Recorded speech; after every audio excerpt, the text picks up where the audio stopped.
BTC অঞ্চলত দেখাই দিয়া ভূমি সংক্ৰান্তীয় সমস্যা সমাধান কৰাৰ বাবে কি ব্যৱস্থা পদক্ষেপ কৰিছে? বৈশ্যমুঠিটো অসমত যেটো বসুন্ধৰা আমাৰ মুখ্যমন্ত্ৰী ডাঙৰীয়াই আনিলে যে অসমত বহুত বছৰৰ পৰা ভূমিৰ সমস্যা আৰু তলৰ লেভেলত যিবিলাক কৰাপচন হয় মানুহবিলাকে অসুবিধা পায় হাৰাশাস্তি হয় এইবিলাক দূৰ কৰাৰ কাৰণে এটা অনলাইন সাৰ্ভিস মুখ্যমন্ত্ৰী ডাঙৰীয়াই আৰম্ভ কৰিলে ইয়াৰ আৰ্হিতে আমি বিটিআৰত আমি কি কৰিলো বৈশ্যমুঠি আৰম্ভ কৰিলো আৰু প্ৰথম ভাগত আমি যিমান বিটিআৰত ল্যান্ড ডকুমেন্ট আছে এইখিনি ডিজিটাইজ কৰিলো 100% ডিজিটাইজ হৈ গল ইয়াৰ পিছত আমি সাৰ্ভিসেস বিলাক দিয়া আৰম্ভ কৰিলো আমি 13টা সাৰ্ভিস ল্যান্ড ট্ৰান্সফাৰ মিউটেশন এইবিলাক লৈ প্লাই প্ৰায় 13টা সাৰ্ভিসেস আমি অনলাইন দিয়া আৰম্ভ কৰিছো আৰু ইতিমধ্যে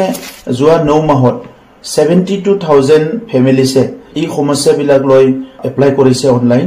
ইয়াৰে 52000 অলৰেডি এপ্ৰুভ কৰা হৈ গল বাকিখিনি আমি কৰি আছো আৰু এতিয়া লাহে লাহে কৈ মানুহবিলাক বুজি উঠিছে যেহেতু আমাৰ প্ৰধানমন্ত্ৰী ডাঙৰীয়াই ডিজিটেল ইণ্ডিয়াৰ কথা কৈছিলে এই ডিজিটাইজেশনৰ যেটো এডভান্টেজ হিটো পাব্লিকে পাইছে আৰু আগত কবা মণ্ডলক 2 টকা দিব লগা হৈছিল কবাত সাৰ্কেল অফিচৰ কাকবা 2 টকা দিব লগা হৈছিল সৰু কামৰ কাৰণে সো এইবিলাক ইয়াত দূৰ হৈ গল এটা ভেৰি ট্ৰান্সপাৰেন্ট আৰু ইজিলি তেখেত সকলে এক্সেস কৰিব পাৰে বা ইউজ কৰিব পাৰে তো হি কাৰণে বৈশ্যমুঠিটো মই ভাবো যেনেকে বসুন্ধৰা অসমৰ কাৰণে বহুত ডাঙৰ এটা এচিভমেন্ট বা ডাঙৰ এটা ডেভেলপমেন্ট গুটি কাম কৰাৰ ভিতৰত ওয়ান অফ দি বেষ্ট কামটো হৈছে বসুন্ধৰা আৰু তেনেকৈ আমাৰ তাতো ইটো লাগিছে কাৰণ আমাৰ যোৱা দশকৰ পৰা দশক ভূমিক লৈয়ে বহুত কনফ্লিক্ট হৈ গল গতিকে এই বৈশ্যমুঠিটো আৰম্ভ কৰাৰ লগে লগে বহুত মানুহে হকা পালে গতিকে বৈশ্যমুঠিটো আমাৰ টাৰ্গেট হয় ডিসেম্বৰলৈকে 1 লাখ এপ্ৰুভ কৰা সমস্যা আৰু ইয়াৰ পিছত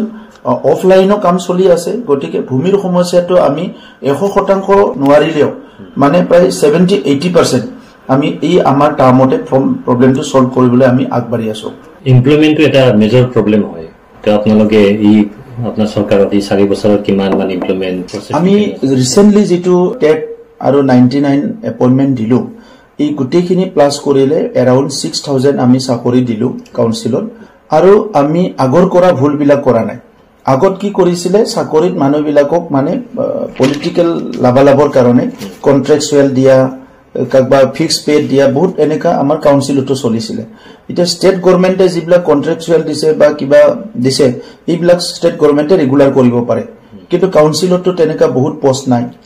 যিখিনি ভেকেন্ট পোষ্ট তাতে দিব পাৰে সো পোষ্ট ক্ৰিয়েট কৰিব লাগিলে ইয়াতে ফান্ড লাগিব কিন্তু আগৰ সৰকাৰখনে হকে বিহকে 400-500 কোনো ইন্টাৰভিউ নলোৱা সিএসবি নথকা তেনেকা বহুত দি গৈছে তো সেই ভুলবিলাক আমি এতিয়া লাহে লাহে খুদৰণি কৰি আছো আৰু তেখেত সকল কৰা ভুলটো আমি ঠিক কৰি আছো কিন্তু আমাৰ দিনত আমি যিবিলাক চাকৰি দিছো ইয়াত কোনো ঘুষৰ কথা নাহে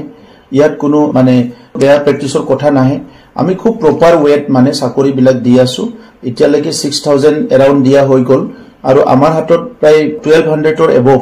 আমি হাই স্কুল টিচাৰ দিবলৈ গৈ আছো আৰু কাউন্সিলৰ ভেকেন্ট পোষ্ট খিনি আমি অতি শীঘ্ৰে ফিল আপ কৰাৰ কাৰণে সিএসবি গঠন কৰি সিএসবি ৰে পুৰা ফুল সুইং কাম কৰি আছে